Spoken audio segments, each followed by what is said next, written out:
क्योंकि मेरे अतिरिक्त भी मेरा कोई हो सकता है, यही भाव संसार है। इसलिए पहले सूत्र में बड़ी क्रांति है। पहली चिंगारी शिव फेंकते हैं तुम्हारी तरफ, और वो ये है कि तुम जान लो कि तुम ही बस तुम्हारे हो, बाकी कोई तुम्हारा नहीं। इससे बड़ा विषाद मन को पकड़ेगा, क्योंकि तुमने दूसरों के साथ बड़े संबंध बना रखे, बड़े सपने संजो रखे, दूसरों के साथ तुम्हारी बड़ी आशाएं जुड़ी हैं। मां देख रही है कि बेटा बड़ा होगा, बड़ी आशाएं जुड़ी हैं। बाप देख रहा है कि बेटा बड़ा होगा, बड़ी आशाएं जुड़ी हैं। और इन सारी आशाओं में तुम अपने को खो रहे हो। यही तुम्हारे पिता भी इन्हीं आशाओं को कर करके समाप्त हुए तुम्हारे लिए। तुमसे क्या उन्हें मिला? यही आशाएं कर करके तुम समाप्त हो जाओगे। तुम्हारे बेटे से तुम्हें कुछ मिलेगा ना, और तुम्हारा बेटा भी यही मूर्खता जारी रखेगा, वो अपने बेटों से आशाएं करेगा। नहीं, अपनी तरफ देखो, न तो पीछे न आगे, कोई भी तुम्हारा नहीं है। कोई बेटा तुम्हें नहीं भर सकेगा, कोई संबंध तुम्हारी आत्मा नहीं बन सकता। तुम्हारे अतिरिक्त तुम्हारा कोई मित्र नहीं। लेकिन तब बड़ा डर लगता है, क्योंकि लगता है कि तुम अकेले हो गए। और आदमी इतना भयभीत है कि गली से गुजरता है अकेले में तो भी जोर से गीत गाने लगता है। अपनी ही आवाज सुन के लगता है कि अकेला नहीं। तुम अपनी ही आवाज सुन रहे हो। बाप जब बेटे में अपने सपने रचा रहा है तो बेटे की कोई सहमति नहीं है। ये बाप खुद ही अकेले में सीटी बजा रहा है।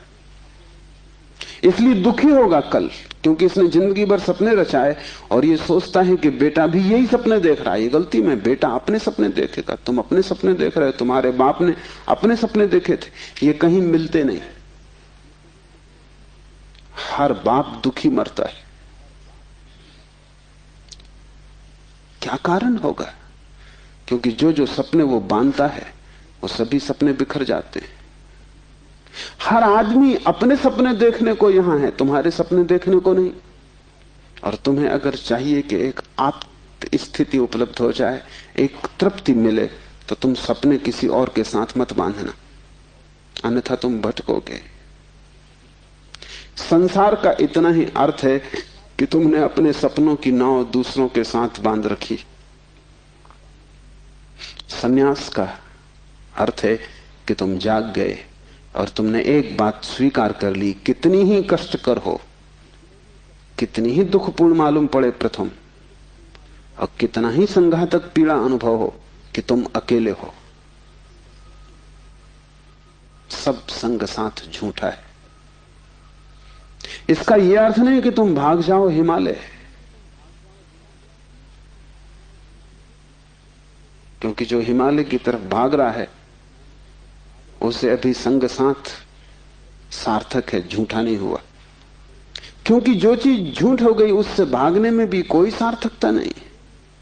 कोई भी सुबह जाग के भागता तो नहीं कि सपना झूठा है, भागूं इस घर से। सपना झूठा हो गया, बात खत्म हो गई, उसमें भागना क्या है? लेकिन एक आदमी है जो भाग रहा है पत्नी से, बच्चों से। इसका भागना बताता है, इसने सुन लिया होगा कि सपना झूठा है, लेकिन अभी इसे खुद पता नहीं चला। कल तक ये पत्नी की तरफ भागता था, पत्नी की तरफ पीठ करके भागता है, लेकिन दोनों ही अर्थों में पत्नी सार्थक थी।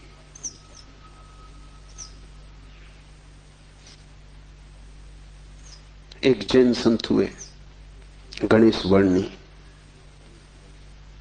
वर्षों पहले उन्होंने पत्नी त्याग दी। साधु पुरुष थे। कोई 20 वर्ष त्याग के बाद काशी में थे, तब खबर आई कि पत्नी मर गई। उनके मुंह से जो वचन निकला वो याद रख लेने जैसा है। उन्होंने कहा चलो झंझट मिटी। उनके भक्तों ने इस वचन का अर्थ लिया कि बड़ी वीतरागता है, थोड़ा सोचो। तो साफ हो जाएगा कि वीतरागता बिल्कुल नहीं। क्योंकि जिस पत्नी को 20 साल पहले छोड़ दिया उसकी झंझट अभी कायम थी तो ही मिट सकती है। गणित बिल्कुल सीधा और साफ है। ये पत्नी जो 20 साल पहले छोड़ दी किसी न किसी तरह छाया की तरह पीछे चल रही होगी, ये मन में कहीं सवार होगी। इसका उपद्रव कायम था। 20 साल भी इसके उपद्रव को मिटा नहीं पाए थे छोड़ने के बाद। ये मन सतत सोचता रहा होगा पक्ष में विपक्ष में। पत्नी के मरने पर यह वचन कि चलो झंझट मिटी, पत्नी के संबंध में कुछ भी नहीं बताते, सिर्फ पति के संबंध में बताते कि आदमी भाग तो गया छोड़कर, लेकिन छोड़ ना पाया।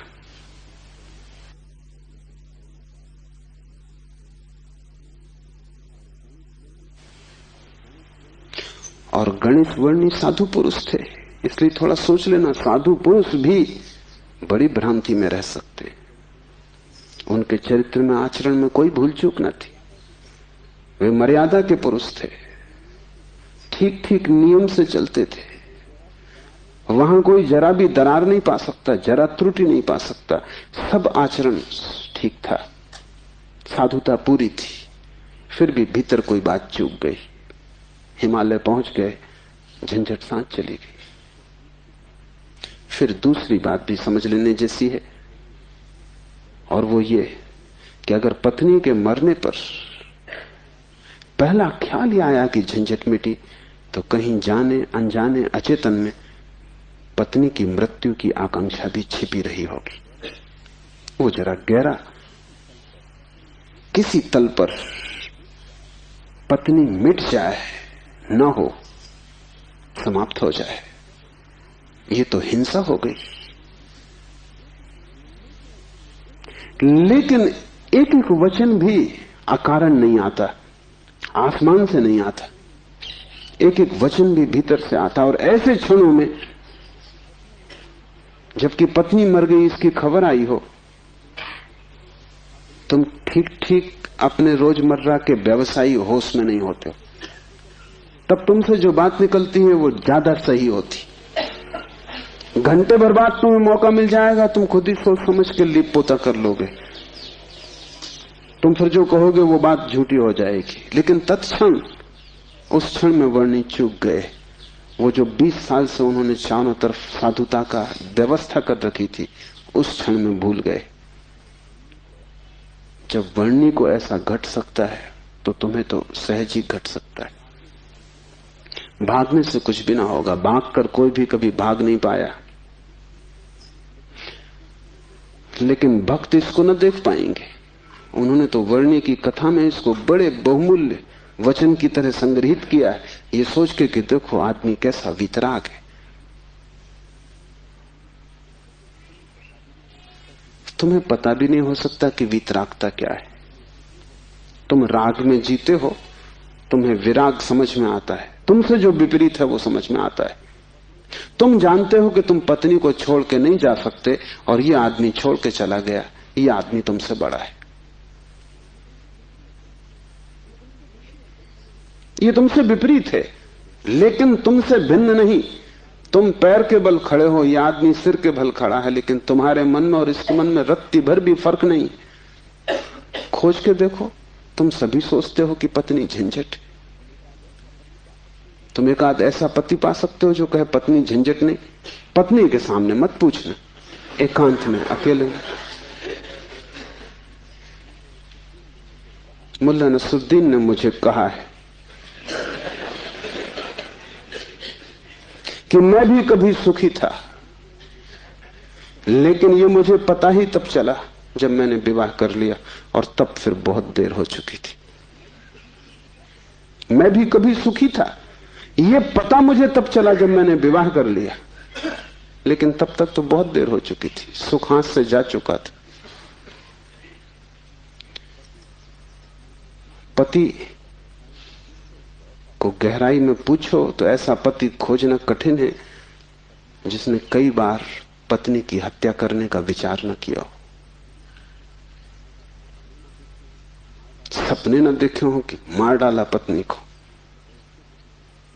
सुबह उठ के वो भी कहेगा कैसा बेहुदा सपना। लेकिन अचेतन आकांक्षा है। जिससे झंझट पैदा होती है उसे मिटा देने का मन सीधा तर्क है, लेकिन झंझट दूसरे से कभी पैदा होती ही नहीं। पत्नी में अगर कोई उपद्रव होता तो कौन तुम्हें रोकता था? तुम सब भाग गए होते हिमालय। उपद्रव पत्नी में नहीं है, क्योंकि तुम हिमालय जाके फिर पत्नी खोज लोगे। उपद्रव तुम्हारे भीतर है। तुम अकेले नहीं रह सकते, तुम्हें कोई दूसरा चाहिए। अकेले में तुम डरते हो,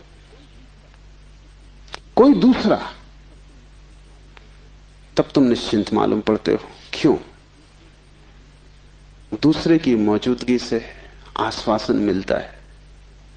दुख में सुख में कोई साथी है, जीवन में मृत्यु में कोई साथी है।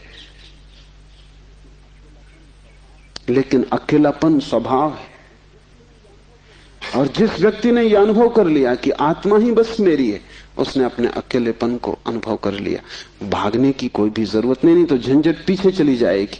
तुम जहां हो वहीं रहना, रत्ती भर भी बाहर कोई फर्क करने की आवश्यकता नहीं है। लेकिन भीतर तुम अकेले हो जाना, भीतर तुम कैवल्य को अनुभव करना कि मैं अकेला हूं, कोई संगी साथी नहीं। और ये तुम दोहराना मत, क्योंकि दोहराने की कोई जरूरत नहीं कि रोज सुबह बैठ के तुम दोहराओ कि मैं अकेला हूं, कोई संगी साथी नहीं। इससे कुछ भी ना होगा। ये दोहराना तो सिर्फ यही बताएगा कि तुम्हें अभी ख्याल नहीं हुआ। इसे समझना, ये तथ्य है कि तुम अकेले हो। समझने में अड़चन है, वही तपश्चर्या है। तप का अर्थ नहीं है कि तुम धूप में खड़े हो जाओ। आदमी को छोड़ के सभी पशु पक्षी धूप में खड़े, उनमें से कोई भी मोक्ष नहीं चला जा रहा है। और तप का अर्थ ये नहीं है कि तुम भूखे खड़े हो जाओ, अनशन कर लो, उपवास कर दो, क्योंकि आधी दुनिया वैसे ही भूखी मर रही है। कोई उपवास करके मोक्ष नहीं पहुंच जाता है। शरीर को गला दो, जला दो, उससे कुछ हल नहीं है। वो सिर्फ आत्महिंसा है और महानतम पाप है। और सिर्फ मूढ़ उस पाप में उतरते हैं। जिन्हें थोड़ा भी बोध है वो ऐसी नासमझियां ना करेंगे। दूसरे को भूखा मारना अगर गलत है तो खुद को भूखा मारना सही कैसे हो सकता है? दूसरे को सताना अगर हिंसा है तो खुद को सताना अहिंसा कैसे हो सकती है? सताने में हिंसा है, किसको तुम सताते हो इससे क्या फर्क पड़ता है? जो हिम्मतवर है वो दूसरे को सताते हैं, जो कमजोर है वो खुद को सताते हैं। क्योंकि दूसरे को सताने में एक खतरा है, दूसरा बदला लेगा। खुद को सताने में वो खतरा भी नहीं है, कौन बदला लेगा? कमजोर अपने को सताते हैं। तुमने कभी ख्याल किया, अगर पुरुष नाराज हो जाए तो वो पत्नी को पीटता, अगर पत्नी नाराज हो वो खुद को पीटती। ये जो पत्नी है ये साधुओं का प्रतीक है। कमजोर अपने को पीट लेता, क्या करे? ताकतवर दूसरे को पीटता है, क्योंकि उसमें खतरा तो है ही कि दूसरा क्या करेगा कौन जाने। कमजोर आत्महिंसक हो जाता है और ताकतवर परहिंसक होता है। और धार्मिक वो है जो अहिंसक, न वो दूसरे को सताता है न खुद को सताता है। सताने की बात ही व्यर्थ है। तपश्चर्या का अर्थ है कि तुमने ये सत्य स्वीकार कर लिया कि तुम अकेले हो, कोई उपाय नहीं है संगी साथी का। तुम कितना ही चाहो, कितनी ही आंखें बंद करो, सपने देखो, तुम अकेले ही रहोगे। जन्मों जन्मों से तुमने घर बसाए, परिवार बसाए, मिटाए, लेकिन तुम अकेले ही रहे हो। तुम्हारे अकेलेपन में रत्ती भर फर्क नहीं पड़ता। जिसने ये जान लिया, स्वीकार कर लिया कि मैं अकेला हूं, उसके लिए इंगित है इस सूत्र में चैतन्य आत्मा है, वही तुम्हारा और कोई तुम्हारा नहीं। और दूसरी बात इस सूत्र में है, वो है चैतन्य। आत्मा कोई सिद्धांत नहीं है कि तुम शास्त्र में पढ़ो और मान लो। आत्मा कोई जैसे गुरुत्वाकर्षण का सिद्धांत है, ऐसा कोई सिद्धांत नहीं है। आत्मा एक अनुभव है। सिद्धांत नहीं। और अनुभव है चैतन्य की तीव्रता का। इसलिए तुम जितने चैतन्य होते जाओगे उतनी ही तुम्हें आत्मा का पता चलेगा। तुम जितने बेहोश होते चले जाओगे उतना ही तुम्हें अपना पता नहीं चलेगा, और तुम करीब करीब बेहोश हो। जो आत्मा को जानना चाहता है उसे किसी दर्शन शास्त्र की जरूरत नहीं है, उसे चैतन्य को जगाने की प्रक्रिया चाहिए, उसे विधि चाहिए जिससे वो ज्यादा चेतन हो जाए। जैसे कि आग को तुम उकसाते हो, राख जम जाती, तुम उकसा देते हो, राख झड़ जाती, अंगारे झलकने लगते। ऐसी तुम्हें कोई प्रक्रिया चाहिए जिससे तुम्हारी राख झड़े और अंगारा चमके, क्योंकि उसी चमक में तुम पहचानोगे कि तुम चैतन्य हो। और जितने तुम चैतन्य हो उतने ही तुम आत्मवान हो। जिस दिन तुम पाओगे कि मैं परम चैतन्य हूं, उस दिन तुम परमात्मा हो। तुम्हारी चेतना की मात्रा ही तुम्हारी आत्मा की मात्रा होगी। लेकिन अभी तुम करीब करीब बेहोश हो, अभी करीब करीब तुम जैसे शराब पिए हो, अभी तुम चल रहे हो, उठ रहे हो, काम कर रहे हो, लेकिन जैसे नींद में।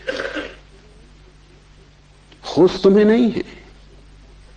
कभी तुमने ख्याल किया किताब पढ़ते वक्त तुम पूरा पेज पढ़ जाते हो, तब तुम्हें ख्याल आता है अरे मैं पूरा पेज पढ़ भी गया और एक शब्द याद नहीं।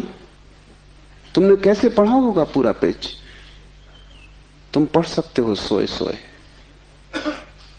मन कहीं और रहा होगा, तुम पढ़ गए, तब तुम्हें होश पता चला कि ये तो पूरा पेज व्यर्थ गया। तुम कई बार रास्ते से चलते हो, तुम पूरा रास्ता चल जाते हो, तब तुम्हें ख्याल आता है कि तुम चल रहे हो। तुम काम करते हो और तुम्हें पता नहीं चलता कि तुम कर रहे हो। तुम बेहोशी में जी रहे हो और चैतन्य आत्मा है, और तुम पूछते हो क्या आत्मा है? तुम चाहते हो कोई प्रमाण दे, तुम चाहते हो कोई सिद्ध करे, कोई तर्क से तुम्हें समझा दे तो तुम भी मान लो, नहीं तो तुम नास्तिक हो जाओगे। नास्तिकता बेहोशी का सहज परिणाम है, आस्तिकता होश का फल। जितना तुम्हारा होश बढ़ेगा तो जरूरत नहीं है कि तुम मानो कि आत्मा है, क्योंकि कई ना समझ मान रहे हैं, उससे कुछ हल नहीं होता। इस मुल्क में तो सभी मानते हैं कि आत्मा है, लेकिन इससे क्या फर्क पड़ता है? तुम्हारे जीवन में कोई क्रांति इससे आती नहीं। शायद तुम इसलिए मान लेते हो कि हजारों साल से दोहराया जा रहा है, सुनते सुनते तुम्हारे कान पक गए, सुनते सुनते तुम भूल ही गए हो कि संबंध में सोचना भी है। सुनते सुनते पुनरुक्ति से आदमी सम्मोहित हो जाता है। एक ही बात बार बार दोहराई चली जाए तो तुम भूल जाते हो कि वो संदिग्ध, संदेह किया जा सकता है, विचार किया जाता है। और फिर आत्मा है, इससे तुम्हें बड़ा संतोष भी मिलता है। शरीर मरेगा ये तुम्हें पता है, आत्मा नहीं मरेगी, इससे बड़ी हिम्मत बनती है। और आत्मा कभी नहीं मरेगी, अग्नि उसे जलाएगी नहीं, शस्त्र उसे छेदेंगे नहीं, मृत्यु उसका कुछ बिगाड़ ना सकेगी। इससे तुम्हें बड़ी सांत्वना मिलती, पर सांत्वना सत्य नहीं है।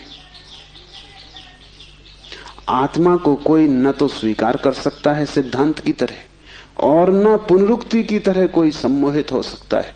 आत्मा को तो केवल वही लोग जान पाते हैं जो चैतन्य को बढ़ाते हैं। इस तरह जियो कि तुम पर राख इकट्ठी ना हो, इस तरह जियो कि तुम्हारे भीतर का अंगारा जलता रहे, प्रकाशित हो। इस तरह जियो कि प्रति क्षण तुम होश में रहो, बेहोश नहीं। मुल्ला नसरुद्दीन को बच्चा पैदा हुआ, पहला ही लड़का था। नसरुद्दीन बड़ा खुश हुआ, अपने खास मित्र को बुलाया, खुशी मनाने दोनों शराब घर में गए। क्योंकि तुम एक ही खुशी जानते हो, बेहोशी। ये बड़े मजे की बात है। शिव, बुद्ध, महावीर, वे सब चिल्ला चिल्ला के कहते हैं कि दुनिया में एक ही आनंद है, वो है होश। और तुम एक ही सुख जानते हो, वो है बेहोशी। या तो तुम ठीक हो या वो ठीक है, दोनों तो ठीक नहीं हो सकते। मुल्ला मुल्ला नसरुद्दीन सीधा शराब घर गया, बजाय अस्पताल जाने के पहले बेटे को देखता। उसने कहा कि पहले जरा आनंद कर लें, कितने दिनों का सपना पूरा हुआ। डट के दोनों पी गए। जब दोनों पी के पहुंचे अस्पताल और कांच की खिड़की में से बेटे को देखा तो मुल्ला रोने लगा। उसने अपने मित्र से कहा, पहली तो बात मेरे जैसा मालूम नहीं होता। अपना उन्हें पता नहीं है, अभी खुद की शक्ल भी वो पहचान ना सकेंगे, लेकिन मेरा जैसा नहीं मालूम होता। और दूसरी बात, बड़ा छोटा दिखाई पड़ता है। इतने छोटे बच्चे को लेकर करेंगे भी क्या? ये बचेगा? मित्र ने कहा, मत घबराओ, जब मैं पैदा हुआ था तो मैं भी 3 ही पाउंड का था। नसरुद्दीन ने कहा, फिर तुम बचे?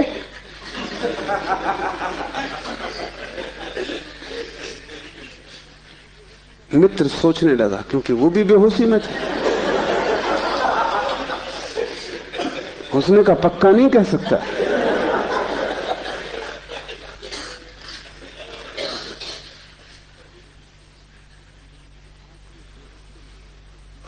आदमी बेहोशी में है, उसके जीवन का सारा परिप्रेक्ष्य, उसकी सारी दृष्टि उसकी बेहोशी से भर जाती, सब धुआं धुआं हो जाता। तुम कुछ भी ठीक से नहीं देख पाते और तुम एक ही सुख जानते हो कि जब तुम अपने को भूल जाते हो, चाहे सिनेमा हो, चाहे संगीत हो, चाहे सेक्स हो, जहां भी तुम अपने को भूल जाते हो वहीं तुम कहते हो बड़ा सुख आए। भूलने को तुम सुख कहते हो, विस्मरण को? कारण है, क्योंकि जब भी तुम होश से भरते हो तुम सिवाय दुख के अपने जीवन में कुछ भी नहीं पाते। इसलिए जब भी तुम देखते हो जीवन को, जरा ही सजग हो के तुम पाते हो दुख दुख, कुरूपता चारों तरफ।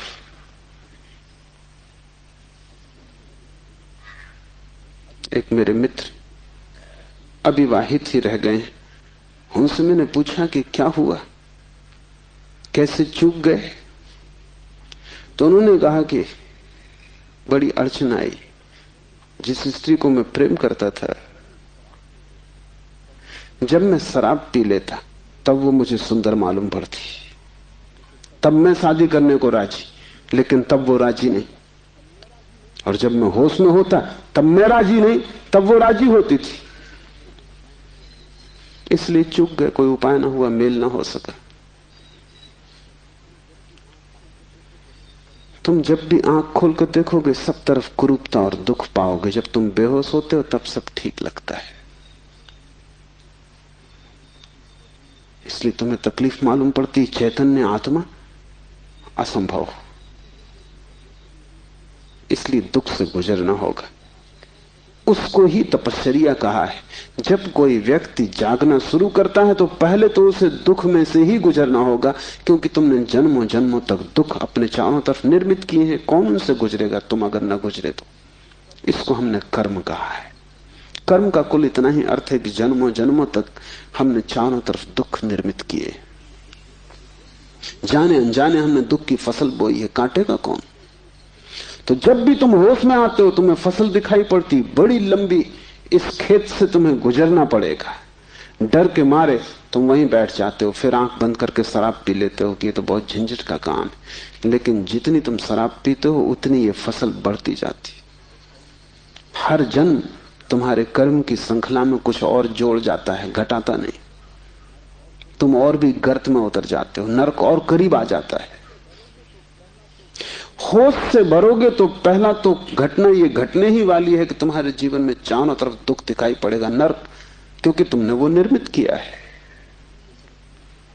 और अगर तुमने हिम्मत रखी, साहस रखा और तुम उस दुख से गुजर गए, तो जिस दुख से तुम सचेतन रूप से गुजर जाओगे वो फसल कट गई।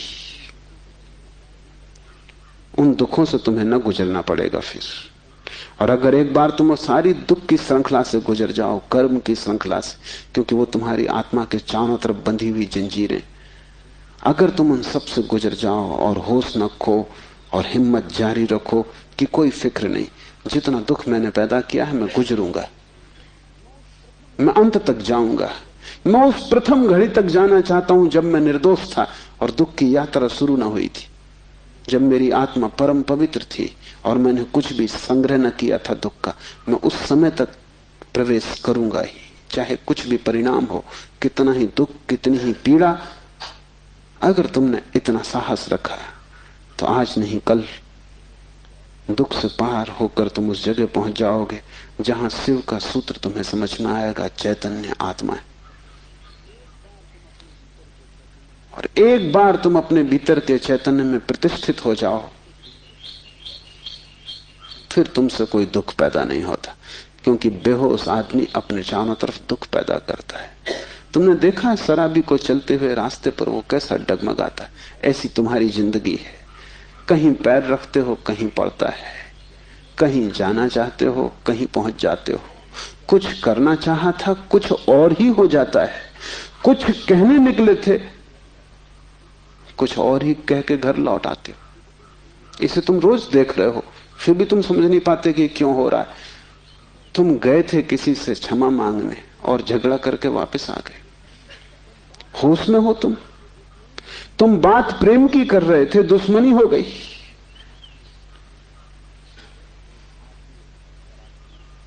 एक आदमी शराब पिए आकाश की तरफ देखता हुआ चला जा रहा था। एक कार उसके पास से निकली, बामुश्किल ड्राइवर बचा पाया। गाड़ी रोक के ड्राइवर ने कहा, महानुभाव, अगर आप नहीं देखते वहां जहां आप जा रहे हैं तो फिर आप वहीं चले जाएंगे जहां आप देख रहे हैं।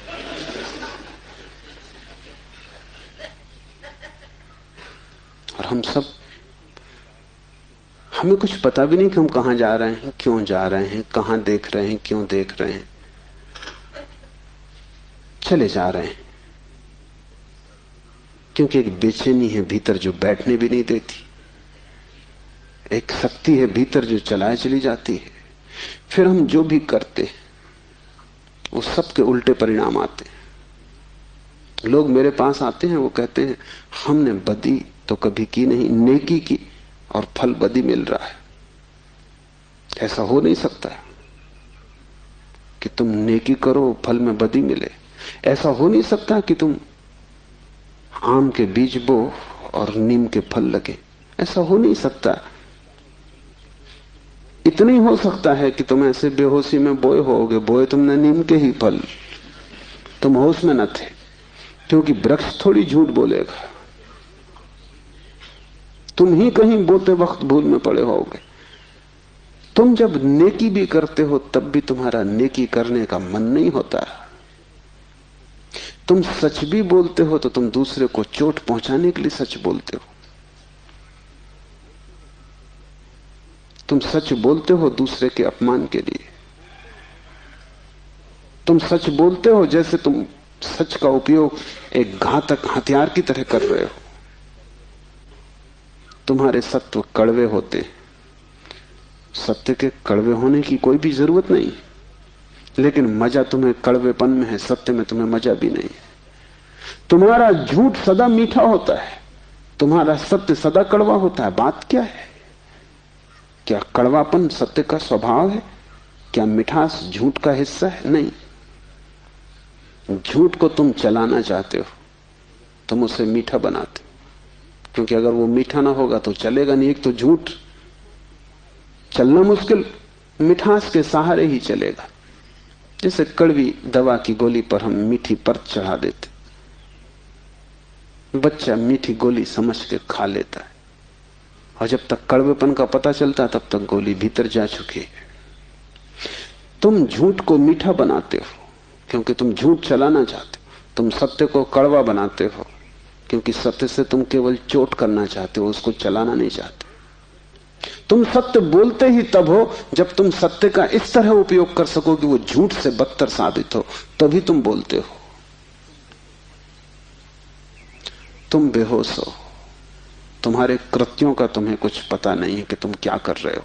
इसे थोड़ा होशपूर्वक देखना शुरू करो। जो तुम बोलना चाहते हो वही बोले या तुम कुछ और बोल गए?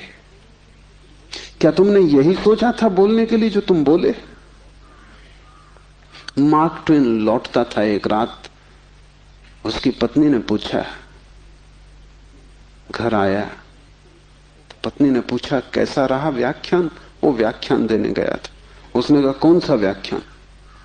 जो मैंने तैयार किया था वो, या जो मैंने वहां दिया वो, या जो मैं चाहता था कि देता वो? कौन सा व्याख्यान?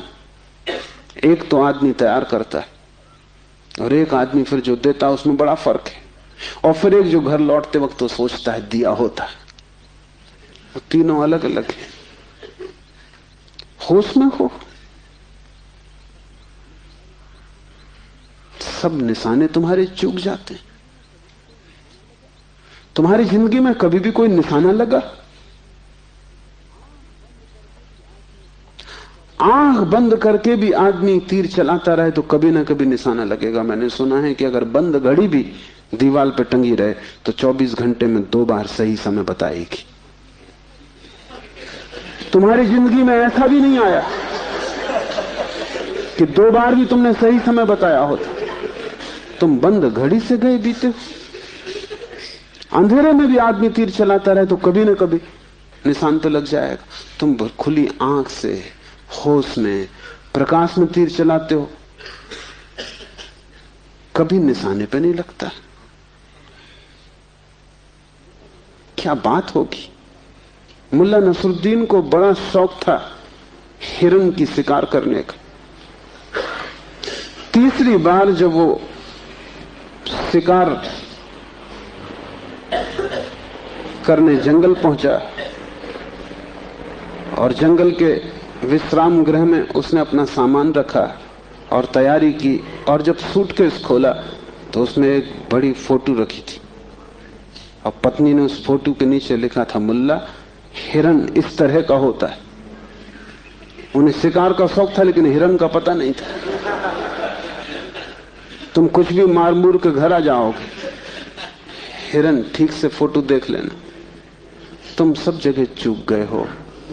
वही तुम्हारे जीवन का दुख है। और चूकने का कुल कारण है कि तुम होश में नहीं हो। इसलिए जो भी करो होशपूर्वक करो। उठो तो भी होशपूर्वक, चलो तो भी होशपूर्वक। महावीर ने कहा है विवेक से चलो, विवेक से बैठो, विवेक से भोजन करो, विवेक से बोलो, विवेक से सो तक। महावीर से कोई पूछता है कि साधु कौन, तो महावीर ने कहा जो अमूर्छित है। और असाधु कौन, तो महावीर ने कहा जो मूर्छित है, जो सोया सोया जी रहा है वो असाधु, जो जागा जागा जी रहा है वो साधु। यही शिव कह रहे हैं, चैतन्य आत्मा। चैतन्य को बढ़ाओ। धीरे धीरे आत्मा की झलक तुम्हारे जीवन में आनी निश्चित है। दूसरा सूत्र है ज्ञानम बंधा। ज्ञान बंध है। बड़ी हैरानी का सूत्र है। ज्ञान के बहुत अर्थ हैं। एक तो जब तक तुम इस ज्ञान से भरे हो कि मैं हूं, तब तक तुम अज्ञान में रहोगे। क्योंकि मैं अज्ञान है, अहंकार अज्ञान है। जिस दिन तुम आत्मा से भरोगे उस दिन हूंपन तो रहेगा, मैंपन नहीं रहेगा। मैं हूं, इसमें से मैं तो कट जाएगा, सिर्फ हूं रहेगा। इसे थोड़ा प्रयोग करके देखो। कभी किसी वृक्ष के नीचे शांत बैठकर खोजो कि तुम्हारे भीतर मैं कहां है। तुम कहीं भी ना पाओगे। हूं तो तुम सब जगह पाओगे, मैं तुम कहीं भी ना पाओगे। सब जगह तुम्हें अस्तित्व मिलेगा, लेकिन अस्तित्व के साथ अहंकार तुम्हें कहीं भी ना मिलेगा। अहंकार तुम्हारी निर्मित है, वो तुम्हारा बनाया हुआ है, वो झूठा है, वो असत्य है। उससे ज्यादा अप्रामाणिक और कुछ भी नहीं। वो काम चलाऊ है, उसकी संसार में जरूरत है, लेकिन उसकी सत्य में कहीं भी कोई स्थान नहीं। तो एक तो मैं हूं, ये ज्ञान बंध का कारण है। मेरा बोध, हूपन का बोध नहीं। हूपन का बोध तो शुद्ध है, उसमें कोई सीमा नहीं है। जब तुम कहते हो हूं, तो तुम्हारे हूं में और वृक्ष के हूं में कोई फर्क होगा? तुम्हारे हूं में और मेरे हूं में कोई फर्क होगा? जब तुम सिर्फ हो तो नदियां, पहाड़, वृक्ष सभी एक हो गए। जैसे ही मैंने कहा मैं, वैसे ही मैं अलग हुआ। जैसे ही मैंने कहा मैं, वैसे ही तुम टूट गए, पर हो गए, अस्तित्व से मैं पृथक हो गया। हूपन ब्रह्म है और मैं मनुष्य की अज्ञान दशा है। जब तुम जानते हो कि सिर्फ हूं, तब तुम्हारे भीतर केंद्र नहीं होता, तब सारा अस्तित्व एक हो जाता है। तब तुम उस लहर की तरह हो जो सागर में खो गई। अभी तुम उस लहर की तरह हो जो जम के बर्फ हो गई, सागर से टूट गई है।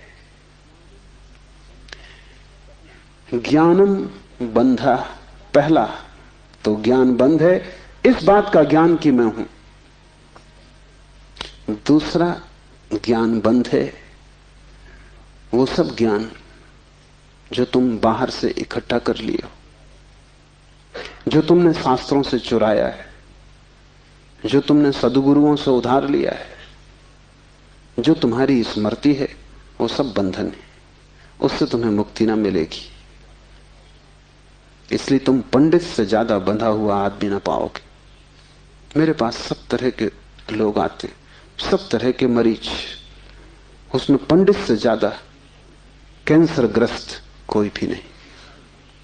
उसका इलाज नहीं, वो ला इलाज है। उसकी तकलीफ यह है कि वो जानता है, इसलिए न वो सुन सकता न वो समझ सकता। तुम उससे कुछ बोलो, इसके पहले कि तुम बोलो उसने उसका अर्थ कर लिया है। इसके पहले कि वो तुम्हें सुने उसने व्याख्या निकाल ली। शब्दों से भरा हुआ चित्त जानने में असमर्थ हो जाता है। वो इतना ज्यादा जानता है बिना कुछ जाने, क्योंकि सब जाना हुआ उधार है। शास्त्र से अगर ज्ञान मिलता होता तो सभी के पास शास्त्र है, ज्ञान सभी को मिल गया होता। ज्ञान तो तब मिलता है जब कोई निशब्द हो जाता है, जब वो सभी शास्त्रों को विसर्जित कर देता है, जब वो सब ज्ञान को जो दूसरों से मिला है वापस लौटा देता है जगत को, जब वो उसे खोजता है जो मेरा मूल अस्तित्व है, जो मुझे दूसरे से नहीं मिला। इसे थोड़ा समझो। तुम्हारा शरीर तुम्हें मां और पिता से मिला है। तुम्हारे शरीर में तुम्हारा कुछ भी नहीं है। आधा तुम्हारी मां का दान है, आधे तुम्हारे पिता का दान है। फिर तुम्हारा शरीर तुम्हें भोजन से मिला है, वो जो रोज तुम भोजन कर रहे हो। 5 तत्वों से मिला है, वायु है, अग्नि है, 5 तत्व हैं, उनसे तुम्हें मिला है। इसमें तुम्हारा कुछ भी नहीं है। लेकिन तुम्हारी चेतना तुम्हें 5 तत्वों में से किसी से भी नहीं मिली। तुम्हारी चेतना तुम्हें मां और पिता से भी नहीं मिली। तुम जो जो जानते हो वो तुमने स्कूल विश्वविद्यालय से सीखा है, शास्त्रों से सुना है, गुरुओं से पाया है। वो तुम्हारे शरीर का हिस्सा है, तुम्हारी आत्मा का नहीं। तुम्हारी आत्मा तो वही है जो तुम्हें किसी से भी नहीं मिली। जब तक तुम उस शुद्ध तत्व को न खोज लोगे जो निपट तुम्हारा है, जो तुम्हें किसी से भी नहीं मिला है, न मां ने दिया, न पिता ने, न समाज ने, न गुरु ने, न शास्त्र ने, वही तुम्हारा स्वभाव है। ज्ञान बंद है क्योंकि वो तुम्हें स्वभाव तक न पहुंचने देगा। ज्ञान ने ही तुम्हें बांटा है। तुम कहते हो मैं हिंदू, तुमने कभी सोचा कि तुम हिंदू क्यों हो? तुम कहते हो मैं मुसलमान, तुमने कभी विचारा कि तुम मुसलमान क्यों हो? हिंदू और मुसलमान में फर्क क्या है? क्या उनका खून निकाल के कोई डॉक्टर परीक्षा करके बता सकता है कि हिंदू का खून है, ये मुसलमान का खून है? क्या उनकी हड्डियां काट के कोई बता सकता है कि हड्डी मुसलमान से आती है कि हिंदू से आती है? कोई उपाय नहीं। शरीर की जांच से कुछ भी पता न चलेगा, क्योंकि दोनों के शरीर 5 तत्वों से बनते हैं। लेकिन अगर उनकी खोपड़ी की जांच करो तो पता चल जाएगा कि कौन हिंदू है कौन मुसलमान है, क्योंकि दोनों के शास्त्र अलग, दोनों के सिद्धांत अलग, दोनों के शब्द अलग। शब्दों का भेद है तुम्हारे बीच। तुम हिंदू हो क्योंकि तुम्हें एक तरह का ज्ञान मिला जिसका नाम हिंदू, दूसरा जैन है क्योंकि उसे दूसरे तरह का ज्ञान मिला जिसका नाम जैन। तुम्हारे बीच जितने फासले हैं, दीवालें हैं, वो ज्ञान की दीवालें, और सब ज्ञान उधार। तुम एक मुसलमान बच्चे को हिंदू के घर में रख दो, वो हिंदू की तरह बड़ा होगा। वो ब्राह्मण की तरह जनेऊ धारण करेगा, वो उपनिषद और वेद के वचन उद्धृत करेगा। और तुम एक हिंदू के बच्चे को मुसलमान के घर रख दो, वो कुरान की आयत दोहराएगा।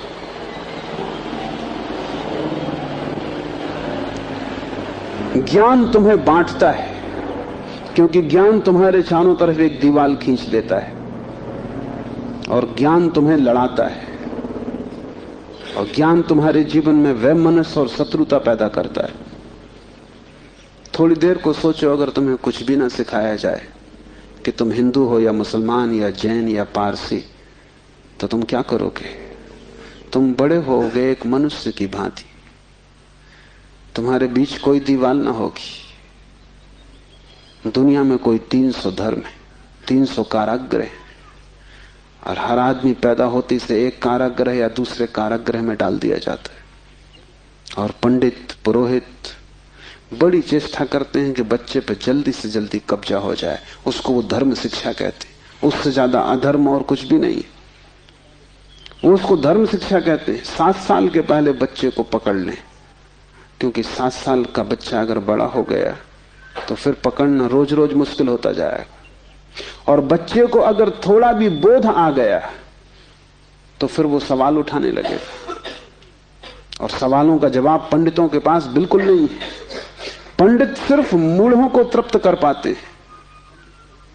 जितनी कम बुद्धि का आदमी हो, पंडित से उतनी जल्दी तृप्त हो जाता है। वो एक प्रश्न पूछता, उत्तर मिल जाता है। तुम जाते हो पंडित से पूछते हो संसार को किसने बनाया, वो कहता भगवान ने। तुम प्रश्न घर लौटाते हो बिना पूछे कि भगवान को किसने बनाया। अगर तुम दूसरा प्रश्न पूछते, पंडित नाराज हो जाते, क्योंकि उसका उसे भी पता नहीं, किताब में वो लिखा नहीं। और फिर झंझट की बात है, परमात्मा को किसने बनाया। फिर तुम पूछते ही चले जाओगे, वो कोई भी जवाब दे, तुम पूछोगे उसको किसने बनाया। अगर गौर से देखो तो तुम्हारे पहले सवाल का जवाब दिया नहीं गया है। पंडित ने तुम्हें सिर्फ संतुष्ट कर दिया क्योंकि तुम बहुत बुद्धिमान नहीं। और बच्चे अबोध, उनका अभी तर्क नहीं जगा, विचार नहीं जगा, अभी वो प्रश्न नहीं पूछ सकते। अभी तुम जो भी कचरा उनके दिमाग में डाल दो, वो उसे स्वीकार कर लेंगे। बच्चे सभी को स्वीकार कर लेते हैं क्योंकि वो सोचते हैं जो भी दिया जा रहा है वो सभी ठीक है। बच्चा ज्यादा सवाल नहीं उठा सकता, सवाल उठाने के लिए थोड़ी प्रौढ़ता चाहिए। इसलिए सभी धर्म बच्चों की गर्दन पकड़ लेते हैं और फांसी लगा देते हैं। फांसी बड़ी सुंदर है। किसी के गले में बाइबल लटकी है, किसी के गले में समयसार लटका है, किसी के गले में कुरान लटकी है, किसी के गले में गीता लटकी। ये इतने प्रीतिकर बंधन है कि इनको छोड़ने की हिम्मत फिर जुटानी बहुत मुश्किल है। और जब भी तुम इन्हें छोड़ना चाहोगे, एक खतरा सामने आ जाएगा, क्योंकि इन्हें छोड़ा तो तुम अज्ञानी। क्योंकि जैसे तुम इनको छोड़ोगे तुम पाओगे मैं तो कुछ जानता नहीं, बस ये किताब सारी संपदा है, इसको संभालो। अपने अज्ञान को छिपाने का यही तो एक उपाय है। लेकिन अज्ञान छिपने से अगर मिटता होता तो बड़ी आसान बात हो गई होती। अज्ञान छिपने से बढ़ता है, जैसे कोई अपने घाव को छिपा ले, उससे कुछ मिटेगा नहीं। घाव और भीतर भीतर बढ़ेगा, मवाद पूरे शरीर में फैल जाएगी। शिव कहते हैं ज्ञान बंद है। ज्ञान सीखा हुआ, ज्ञान उधार, ज्ञान दूसरे से लिया हुआ बंधन का कारण है। तुम उस सब को छोड़ देना जो दूसरे से मिला है। तुम उसकी तलाश करना जो तुम्हें किसी से भी नहीं मिला। तुम उसकी खोज में निकलना, उस चेहरे की खोज में जो तुम्हारा है। तुम्हारे भीतर छिपा हुआ एक झरना है चैतन्य का, जो तुम्हें किसी से भी नहीं मिला, जो तुम्हारा स्वभाव है, जो तुम्हारी निज संपदा है। निजत्व है, वही तुम्हारी आत्मा है। तीसरा सूत्र है योनि वर्ग और कला शरीर है। योनि से अर्थ है प्रकृति, इसलिए हम स्त्री को प्रकृति कहते हैं। स्त्री शरीर देती है, वो प्रकृति की प्रतीक है। और कला का अर्थ है कर्ता का भाव। एक ही कला है, वो कला है संसार में उतरने की कला, और वो है कर्ता का भाव। इन दो चीजों से मिलकर तुम्हारा शरीर निर्मित होता है। तुम्हारे कर्ता का भाव, तुम्हारा अहंकार, और प्रकृति से मिला हुआ शरीर। अगर तुम्हारे भीतर कर्ता का भाव है तो तुम्हें योग्य शरीर प्रकृति देती चली जाएगी। इसी तरह तुम बार बार जन्मे हो। कभी तुम पशु थे, कभी पक्षी थे, कभी वृक्ष थे, कभी मनुष्य। तुमने जो चाहा है वो तुम्हें मिला है। तुमने जो आकांक्षा की है, तुमने जो कर्तृत्व की वासना की है, वही घट गया है। तुम्हारे कर्तृत्व की वासना घटना बन जाती है, विचार वस्तुएं बन जाते। इसलिए बहुत सोच विचार के वासना करना, क्योंकि सभी वासनाएं पूरी हो जाती देर अबेर। अगर तुम बहुत बार देखते हो आकाश में पक्षी को और सोचते हो कैसी स्वतंत्रता पक्षी को, खास हम पक्षी होते, देर न लगेगी, जल्दी तुम पक्षी हो जाओ। तुम अगर देखते हो एक कुत्ते को संभोग करते हुए और तुम सोचते हो कैसी स्वतंत्रता, कैसा सुख, जल्दी ही तुम कुत्ते हो जाओ। तुम जो भी वासना अपने भीतर संग्रहित करते हो वो बीज बन जाती। प्रकृति तो केवल शरीर देती है, कलाकार तो तुम ही हो, स्वयं को निर्माण करने वाले। अपने शरीर को तुमने ही बनाया है, ये कला का अर्थ है। कोई तुम्हें शरीर नहीं दे रहा है, तुम्हारी वासना ही निर्मित करती है। तुमने कभी ख्याल किया, रात तुम सोते हो तो आखिरी जो विचार होता है सोते समय, वही सुबह उठते वक्त पहला विचार होगा। रात भर तुम सोए रहे, वो बीज की तरह विचार भीतर पड़ा रहा, जो अंतिम था वो सुबह प्रथम होगा।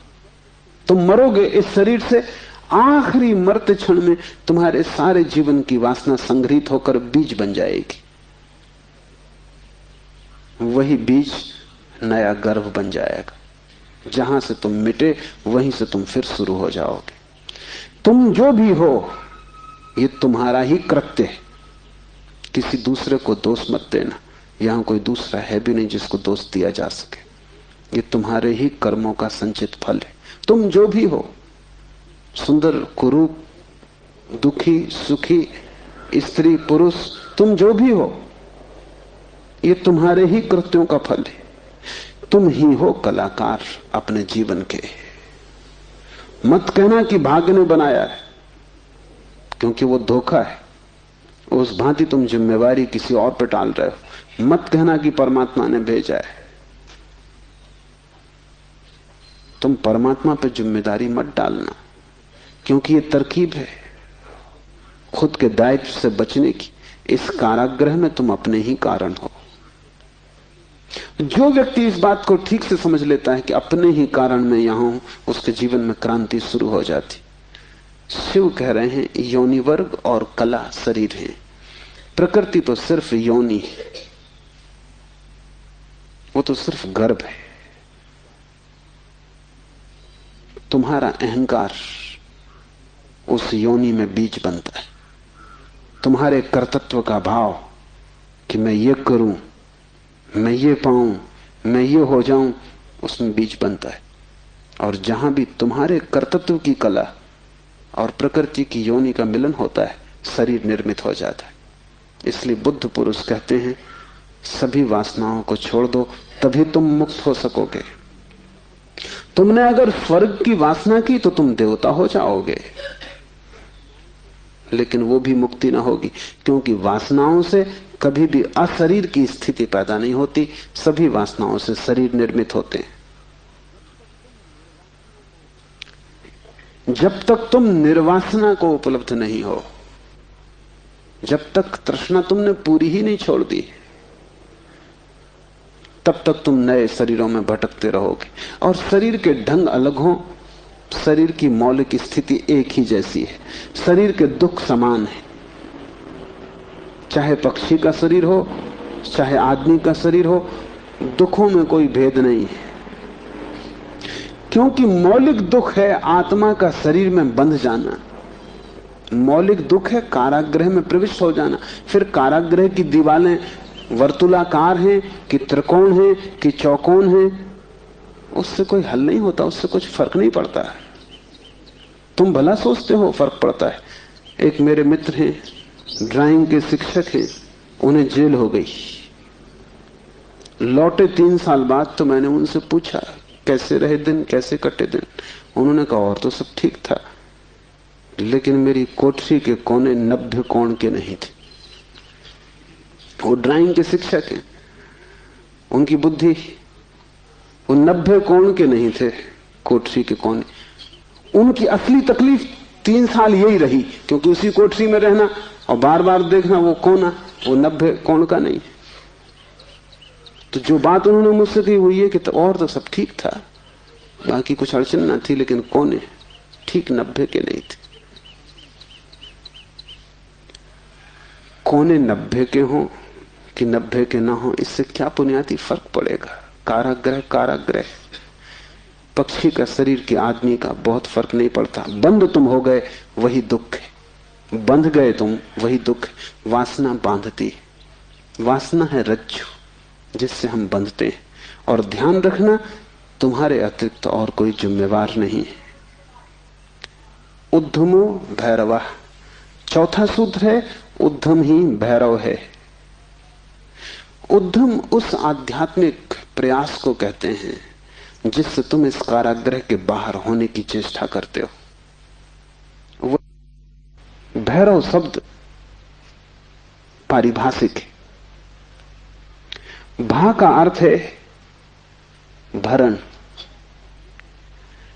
रा का अर्थ है रवण, वा का अर्थ है वमन। भरण का अर्थ है धारण, रवण का अर्थ है संहार और वमन का अर्थ है फैलाना। भैरव का अर्थ है ब्रह्म, जो धारण किए है, जो संभाले है, जिसमें हम पैदा होंगे और जिसमें हम मिटेंगे, जो विस्तार है और जो ही संकोच बनेगा, जो सृष्टि का उद्भव है और जिसमें प्रलय होगा। मूल अस्तित्व का नाम भैरव है। शिव कहते हैं उद्धम ही भैरव है। और जिस दिन भी तुमने आध्यात्मिक जीवन की चेष्टा शुरू की, तुम भैरव होने लगे, तुम परमात्मा के साथ एक होने लगे। तुम्हारी चेष्टा की पहली किरण और तुमने सूरज की तरफ यात्रा शुरू कर दी। पहला ख्याल तुम्हारे भीतर मुक्त होने का, और ज्यादा दूर नहीं है मंजिल, क्योंकि पहला कदम करीब करीब आधी यात्रा है। उद्धम भैरव है। पाओगे देर लगेगी, मंजिल पहुंचने में समय लगेगा, लेकिन तुमने चेष्टा शुरू की और तुम्हारे भीतर बीज आरोपित हो गया कि मैं उठूं इस कारागृह के बाहर, मैं जाऊं शरीर से मुक्त हूं, मैं हटूं वासना से, मैं अब और बीज न बोऊं इस संसार को बढ़ाने के, मैं और जन्मों की आकांक्षा न करूं। तुम्हारे भीतर जैसे ही ये भाव सघन होना शुरू हुआ कि अब मैं मूर्छा को तोड़ूं और चैतन्य बनूं, वैसे ही तुम भैरव होने लगे, वैसे ही तुम ब्रह्म के साथ एक होने लगे। क्योंकि वस्तुतः तो तुम एक हो ही, सिर्फ तुम्हें स्मरण आ जाए। मूलतः तो तुम एक हो ही, तुम उसी सागर के झरने हो, तुम उसी सूरज की किरण हो, तुम उसी महाआकाश के एक छोटे से खंड हो। पर तुम्हें स्मरण आना शुरू हो जाए और दीवारें विसर्जित होने लगे तो तुम उस महाकाश के साथ एक हो जाओगे। उद्धम भैरव है। बड़ी सघन चेष्टा करनी जरूरी है, क्योंकि नींद गहरी है। तोड़ोगे सतत तो ही टूट पाएगी, आलस्य करोगे संभव नहीं होगा। आज तोड़ोगे, कल फिर बना लोगे, तो फिर भटकते रहोगे। एक हाथ से तोड़ोगे, दूसरे से बनाते जाओगे, तो श्रम व्यर्थ होगा। उद्यम का अर्थ है तुम्हारी पूरी चेष्टा संलग्न हो जाए। लोग मेरे पास आते हैं, वो कहते हैं हम करते हैं लेकिन कुछ हो नहीं रहा, और मैं उनकी शक्ल देखता हूं, वो करते हैं ही नहीं, या ऐसा मरे मरे करते हैं जैसे मक्खियां उड़ा रहे हैं। उनके करने में कोई प्राण नहीं है, इसलिए नहीं होता।